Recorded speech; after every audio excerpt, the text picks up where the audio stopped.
So, here in the studio this morning, I'm joined by a very nice guy. We've just been chatting off air, and we've got a lot in common, so it's going to be a very easy interview. I'm joined by Gavin Coyle, and Gavin is the creator, founder and chief officer of a company called SafetyFreelancer.com. Gavin, good morning, and you're very welcome to the studio. Morning, Shane. Thanks very much for having me. Not at all. My absolute pleasure. How's things? Very good, yeah very good. You're in good form, chasing those January blues away? Yeah, it's Happy Friday and just delighted to get to the end of the week. Absolutely, you know? Yes. So, Gavin, you're here to tell us your story, but also going to give us a little bit of passion behind what you do. So tell us your story.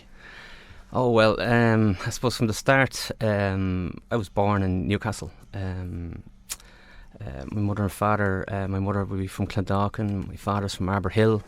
My father had a shop in Ballyfermot and had a bit of a rough spell and lost a bit of money, and so through the jigs and the reels we ended up in Sligo, and there was like 6 of us, so 5 boys and 1 girl, and we kind of doubled the population in that village.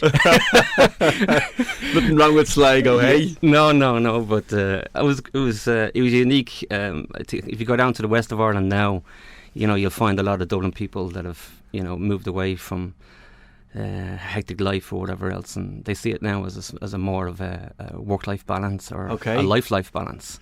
That's all the rage now, work-life balance. Whereas we were kind of the first in there, so setting a trend. We got slaughtered first. But no, we loved it, and we fit in with the community. They were great people, and they really welcomed us in, you know. And but I just couldn't settle in school. So I got a job in the local meat factory cutting cows, and I said, no, I'm not going back to school. So my mother and father said, look, well, if you have a full-time job, you know, you can work away. So left school and went and started cutting cows for a living, and it was interesting, but I suppose I didn't really have an alternative as far as I was concerned. I'm making money, I'm my own person, I'm independent.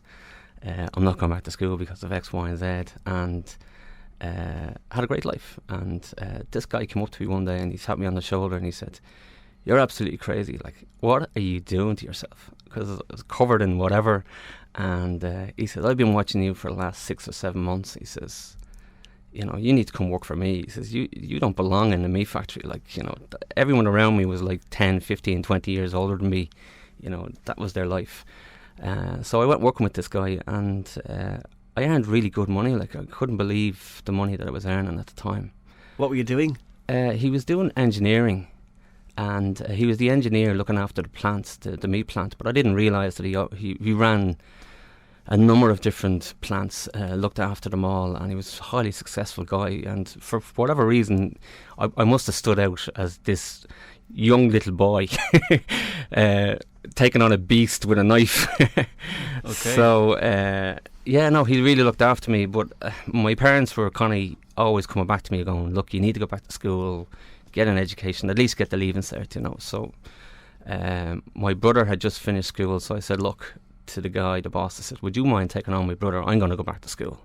So my brother came in, and he actually ended up being a refrigeration engineer because of that. Okay. And I went back to school and failed my leaving cert. Oh, no. No, but I actually had great fun because I learned more in that year in terms of, you know, the system, and I learned more from dealing with people, and just, you know, there was no ties. Yeah, education was a priority. It wasn't a priority, but for me, the atmosphere and the culture within the school was brilliant. You'll probably never get it again because it was such a small school in a rural area. But so then I had to decide what to do. So I went into the construction sector as a labourer, and Hewlett Packard was being built in Leixlip at the time, and Americans were starting to come into Ireland in a big way, and health and safety was a big thing. And in Ireland, there was no such thing as a health and safety officer. There was no health and safety as such. It was like, yeah, we don't want to kill people, but we still want to get the job done. Okay. So I say, hey, Gavin, you just come out of school, like, you must be educated. You take the role of safety. So they pushed me into the safety role, and I absolutely loved it. This is while you're working in the construction company. While I was in the construction How company. long ago was this? Oh, I was only like 18, so I'm 42 now. I'm not going to go do the maths. You never do it. No, 22, don't, 24. please don't. 24 years ago. Which isn't a whole lot, it's not a long time ago. No, but it just goes to show you, at the time, things had moved on a lot in terms of who we are as, in life. Growing. And growing. Okay. So, yeah. So you're the safety officer? Got into the safety, and then I got the shock news that my younger brother, who had been just doing his leaving cert, had gone out to Strand Hill in Sligo with a number of other friends. I think there was about 9 of them altogether, and they were in waist high in the Atlantic Ocean, just at the beach in Strand Hill, and a freak wave came in, and an unknown current swept them all out to sea. And out of everybody, 3 of them didn't come back, and one of them was the brother. Yeah, that must have been tragic. Very tragic. Very. You couldn't put it into words. It's only now when I have I'm married to Aisling. I have 2 kids, and you kind of look back as a father, as a parent. As bad and all as it is as a brother or a sister, but as a parent. They never really got over that, to be honest with you. My mother passed away recently, or a couple of years ago, and a little over a year, and even to that day, she still never got over that. You'll never, for the mother especially, losing his son to a tragic, and to go from one funeral to another funeral and then to another funeral, it was just horrific that you were kind of sharing your bereavement with the friends, parents and family. But in fairness, the community down there, again, they just rallied around the whole, all the families, and tried to soften the blow for as long as they could. You'll never recover. It but does help, but it doesn't take away that pain and the emptiness and the loss. It doesn't, no. And I recall a story. You only hear the sort of antidotes afterwards, but there was a story where, a surfer actually saved one of the guys. So he was brought back to life on the beach. So there was technically 4 people had died, but this 4th guy had been saved. And the surfer guy had said that he had seen the guy, the ball that they were playing with. The one guy had the ball, and he was floating, so he was kind of holding onto the ball. But by the time he went out to the furthest guy and retrieved him, the ball was just still bobbling on the sea. He was gone. That guy was gone as well. God. So from a health and safety perspective, massive learnings out of it, massive appreciation for the RNLI, volunteers just doing their thing, and it's all voluntary. We forget about these people, don't we? Unbelievable. Until something comes along that gives us that little gentle reminder that there's something there. You kind of say, oh God, them people out there, and they're there all year round. Yeah. And I was a local house put up the RNLI for meals and for somewhere to lie down, because my brother was the last found. I think it was 3 days before we found him. So I was having breakfast and dinner with these guys, and they were we're going to get him. It's kind of you get to the point where you kind of say, okay, well, he's actually probably dead at this stage, but I just want him back. Just want the body. Yeah, bring him back. So now you've got a different complex going on in your head, that you're kind of wow, I've lost him. Gone. Now I have to get over the loss, and I was actually try and get give him me him back. You know what I mean? And you see plenty of cases, and I hear plenty of cases where, and it brings back that memory and that kind of emptiness that you've experienced at that time. There's a bit of dignity as well about it, that you want to give him. You want to give him a dignity funeral, and that became the more of the focus. And of course, those guys gave that back to me. So you just get on with it. Yeah. So take us back to your Hewlett Packard days. So you were appointed the safety officer with no safety experience as such. Okay. Yeah, that's right. In a construction company, and in fairness, excuse me, that construction company done really well, and they're a very successful Irish company. And I stayed with them pretty much for 10 years, and I went through UCD and DCU. I got a master's in safety. Wow. But within the first year, I was having problems on a particular project in terms of, a lot of open holes, a lot of, damp coming through the building. It was a mess, but it was a massive project. It was well well over 30 million at the time punts, and safety wasn't a priority. Let's just say that. Okay. So I was kind of seen as a sort of a disruptor because I was a small contractor, coming in saying, look, I'm not happy with this and I'm not happy with that, and I got a lot of slack. I got a lot of, But let's face it, look what it's gotten you today. Yeah, but the problem with this one was I got a severe bang on the door, and it was man down, and one of the guys brought me to a scene where one of our guys had fallen headfirst down in a hole and was fighting for his life, and it was just carnage, and so I got rushed when myself went into the ambulance. He was just, I'm not going to get into the graphic detail of how bad it was, but it was definitely not a nice scene in the ambulance. And when we got to the hospital, then rushed him into the A&E, and the surgeons came out to me and said, look, he says, is he usually this aggressive? Like, because he was just, but he was fighting for his life. I didn't really realise it at the time. Okay. But he passed away the following day as well. So I kind of got hit with a double whammy within the space of a year and a half. Wow. And then I was kind of like, is this really what I want to do? I really want to do this stuff. Okay. Like, do I really want to get involved? You didn't give up. What made you hold on? Well, I had a good connection with that individual, that young guy. I like to think that I connect with people, and that I think if you're doing health and safety, you must be a people person first. Like, forget about the college, and that's good. You will need that, and the law will say you need that. But what kind of qualities do you think you need for it? You have to have empathy. If you don't have empathy, it's like anything else. Even if a business owner must have empathy, but from a safety person, you must have empathy. You'd be surprised, though.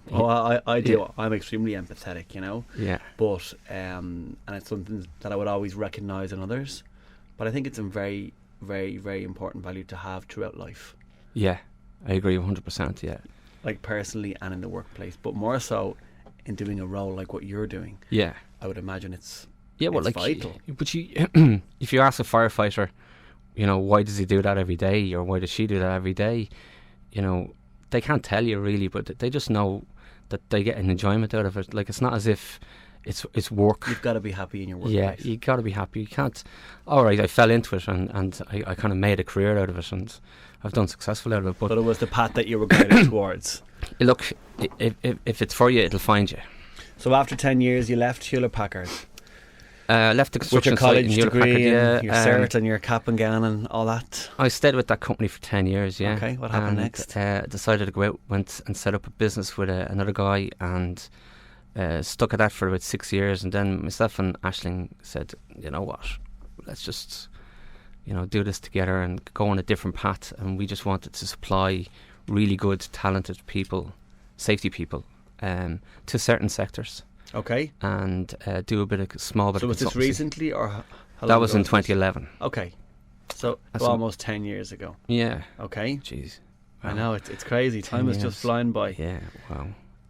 So Coyle Group was formed in 2011, and that was set up with a view to providing contract health and safety talent to the power stations, oil and gas, utility sectors. And within a couple of years, ESB actually had 2 fatalities in the space of 2 years. They lost a young apprentice, was killed. And was that due to It was health and safety. It was electric shock. And then within that 2-year period, a senior tradesman also was killed in work with electric shock. So, massive shock to their company, massive huge emotional time for them. And they went out to tender, and they said, look, we need to bring in some people that, can provide us with, top quality safety talent. And we won that tender. So when you say we? Coyle Group, sorry. Okay. And so we have up to 20 contract safety professionals working within ESB crews all around the country. The guy in the yellow van, the girl in the yellow van, they've all got a health and safety support, and that person most likely is a Coyle Group. So tell me exactly what Coyle Group do. So Coyle Group supply contract safety people to the power station, oil and gas and utility sectors. We don't really deal with construction sector as per se. So what you see, the building sites and the, the hospital job or whatever, we might get asked, but the guys that we have, we kind of just narrowed and niched our business so we have more of a focus. So you supply those people? Yeah, and they're contract people. So how do you now find those people? So because I've been in the industry so long, I was able to sort of network into a whole talent that was in front of me. And then what happens is, because I'd like to think of myself as approachable, our guys would come back to me and say, Gavin, this girl's brilliant, you need to take this girl on, she's looking for a job, she's in between jobs. And so you start building organically your own network of talent, and it doesn't happen overnight, as you know yourself. It's a process. Okay, brilliant. So here you are, 24 years on in the health and safety sector, and you are making a safety success as such. I'd like to think that we will be in the top 3 in the country, at least, in terms of supplying. If you're looking for contract safety people, we will be that company. But I was always harping back to the whole underdog thing. Like I'm a big underdog fan. I like to help people wherever I can. And it was annoying me because we had kind of went into the premium market. And don't get me wrong, we love it, and we get value for it, and so does the customer. But you're completely isolating out a large portion of people that need access to safety. And because of the way safety is gone, like if you talk to the universities at the moment, they'll tell you that they're only at 60% capacity for health and safety courses. So people aren't going doing health and safety courses. But it's such a basic requirement that is needed throughout the whole of your life, whether you're driving a car, whether you're in the kitchen, whether you're in work. It's this is required by everybody. Of every age. But yet again, there's so little, I suppose, light shone on it, because I would have never thought of it as this depth.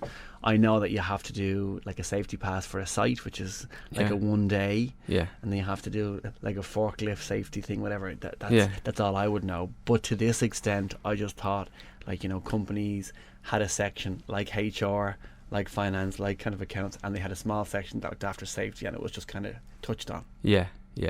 But when in fact it's a lot more in depth. It is. In 2019, 46 people died in workplace fatalities.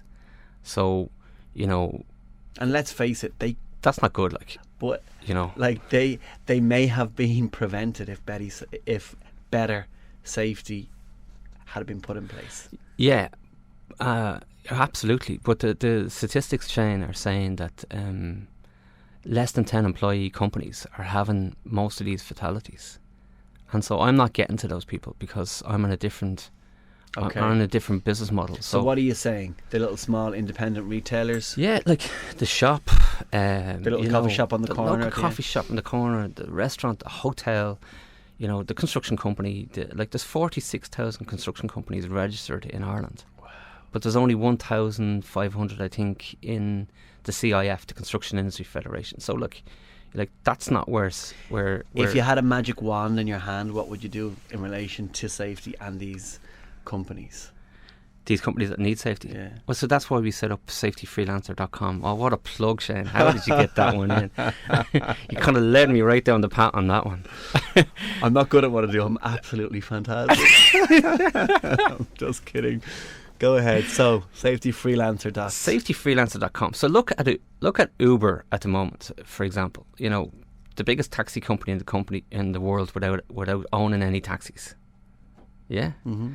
So an independent person can pick up the app, can download the app for Uber, and can go out and sort of within reason set up a taxi company and sort of work through. And so the traffic is being driven to the taxi driver so they can create their own independent business. It's all regarding the gig economy and the gig economy space, and it's not really well known in Europe or in Ireland what is the gig economy, but let me put it in context. In America, 35% of the workforce actually fit into the freelancer model or gig economy model. So 35% of the working population in America actually freelance. They're not actually employee-employer situations. That's a lot. It's phenomenal. So in Europe, it's 20%. So in all of my businesses, what we had done was we had used companies like, or platforms, such as Freelancer.com, Guru.com, Fiverr.com, Upwork. Upwork is a billion dollar platform. I've never heard of any of these. Unbelievable. So Okay. I need a poster developed for my local charity. So you can go onto one of these platforms, you can post your job, and all these freelancers around the world that are relevant to what you're looking for will bid for your project. And then you look at the profile and you say, geez, I like the work that they've done. Or maybe I want to talk to them a bit more on the messaging app. How do you do this? How do you do that? And then, wow, your budget is like $100. Like if I get somebody in Dublin to do this, it's going to cost me $1,000. Really? Yeah, so like... You see, I'm very practical. Just for argument's sake, I got new posters done up yesterday Yeah. for the company where I work, and I rang someone who I knew in the industry. I said, look, I need 2 posters. I'll email you over the PDF, and I'm going into work after here, and I guarantee you when I get there, the posters will be there and ready to go. Yeah. So there's a difference. Oh, I get you. So but for a bigger project like invitations or something. About printing. No, Shane. Well, like what you did in that case, if I was you, is I would look at the time zone and I'd say, well, like I want that designed by the time I wake up tomorrow morning at 7 o'clock or 6 o'clock, and you get up and you look at your phone and say, oh my God, that girl in the Philippines or in whatever has just done me an amazing poster. And I didn't have to talk to her through the night or whatever else. It's just there ready to go. And then you can go into this, I'm not going to mention names, whatever printing place that you use, and get that printed off. I've been doing this for years. And so what's the name of the company? Upwork. Upwork. Yeah. Upwork. So they will be the leader in terms of this space. So you're following in their business model. We're following that model, yeah. So for example, SafetyFreelancer.com. the marketing person we would have used, Shane, for years, she actually works for Walt Disney and she freelances on the side, so she kind of makes a few pounds for herself for holidays or for whatever else, and she uses freelancing platforms. So we actually connected with her and we're like, yeah, we've got the marketing manager for Walt Disney working for us, la la la. So it's not just it's not just low skilled, it's semi skilled, it's high skilled. Okay. Yeah. So and it's but it was predominantly built around the digital marketing, sales generation, that type of function. Whereas I said, well, hold on a minute, why don't we look at that model for health and safety? Because the 45,000 or 44,000 construction companies, as an example, can't get access to safety people. Number one, they don't know where they are. Number two, the rates have gone through the roof. Like it's going to cost you a minimum of €300 a day just to bring someone out to your site, and at the top level that's probably 600, 700 a day. So like not everybody can achieve that. Okay, so what is the main objective of SafetyFreelancer.com? To give accessibility to the wider workforce, to say you have access to an expert in your field that can do health and safety and that can get your paperwork done for you. So anything that can be done online, like a policy, a procedure, a risk assessment, a safe system of work. We've got bloggers, we've got guys that wrote books on health and safety. So it's after growing arms and legs. We had 5,000 safety people around the world sign up on our soft launch. So we had to sort of condense and shut the platform down because we need to make sure that the quality of the people on the platform will deliver. Okay. And so we have a rating system for that now. Okay, brilliant. Could you give us an example of like an ideal customer at the moment using that platform? Oh, 100%. There's a couple. So the first one, I've just set up a business. My accountant asked me, do I have a health and safety statement? I need one to have one as part of the law. Where do I go and find one? So next thing is kind of like Google, No, forget it. Go on to Safety Freelancer. Say, I need a safety statement. I need somebody based in Ireland that knows safety statements. You must have X amount of experience and X amount of years. So we give you a criteria that you can fill out on as part of the posting the project. And within 2 minutes, you'll have that posted. Okay. You'll put a budget to it, Shane. You might say, look, I can only pay $50. I can only pay $100. It's all in dollars. I can only pay whatever amount of dollars. And it's up to the freelancer then to go back and say, look, Gavin, it's kind of like, if you want a safety statement, it's actually going to cost you this. It's because this is the reason why. Okay. And they'll explain that to you. So a good freelancer will say, it's going to cost, you can't get something like this for $50 because it's not going to be what you want. Okay. And by law, is it a requirement? It is a requirement to have a safety statement, but there is criteria there in smaller companies, smaller, less than 5 employees. But the international standard is that you have a written risk assessment process for your business, no matter who you are, whether you're a bakery, a coffee shop, right up to the multinationals. You need to have a risk program. But also, like on the other side of things, if you are responsible for people and you are employing people, well, then it's almost ignorant if you don't do it. Oh, it's reckless. It's reckless, and I don't want to sound like fearful about it, whatever else. But we do it for the right reasons. We set up a business for the right reasons. We employ people for the right reasons, and we want to look after them for the right reasons as well. But sometimes it can all go pear-shaped. And it can, and you can't legislate for everything. Let's be honest about it. But you can try and say that, look, I'm a prudent employer.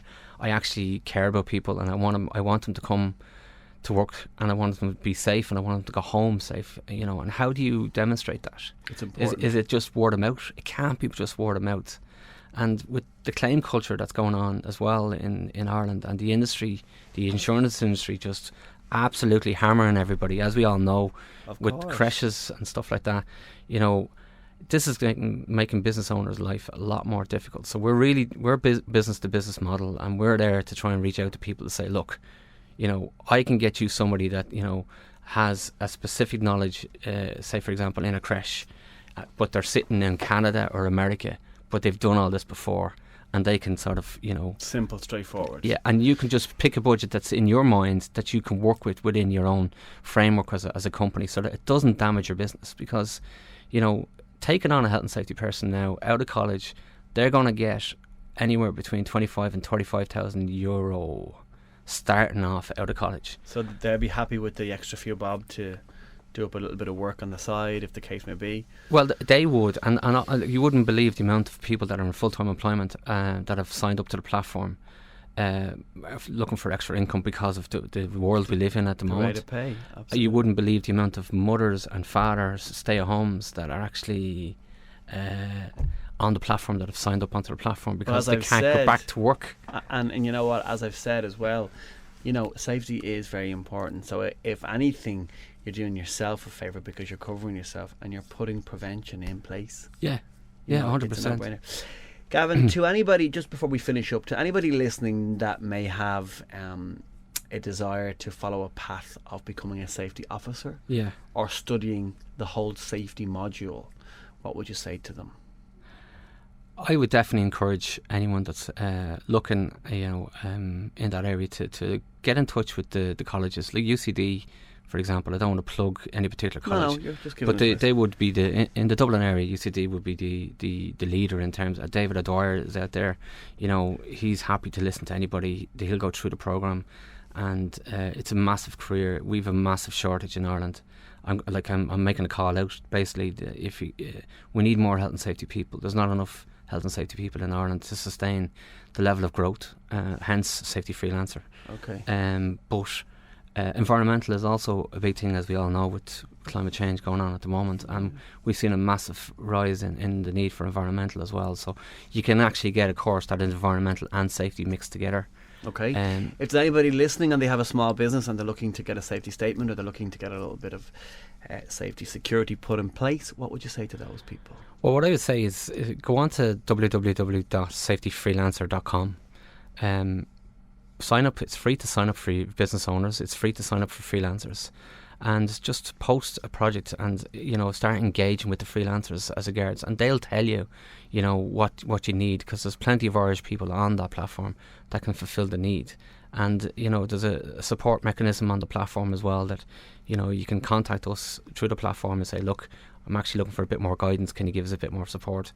We're happy to call out to businesses and get them up and running. We don't charge for that. We'd rather just get the word out and get out to people and sort of help them comply with this. But I think it's also very important to identify by your kindness and your empathy and your helping, look where it's gotten you today. So it's not anything lost. In fact, it's almost everything gained.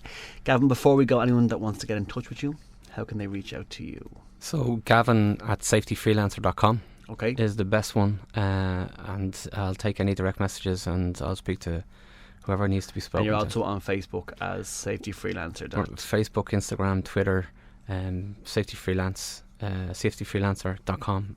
Obviously, so all the channels are all there. You Google us, you'll come across us. Brilliant. That's Gavin from SafetyFreelancer.com. Gavin, on behalf of myself, Shane and NearFM, thank you very much. It's been a pleasure. It's been extremely informative, and thank you very much. And the most important thing is, it's all in the name of safety.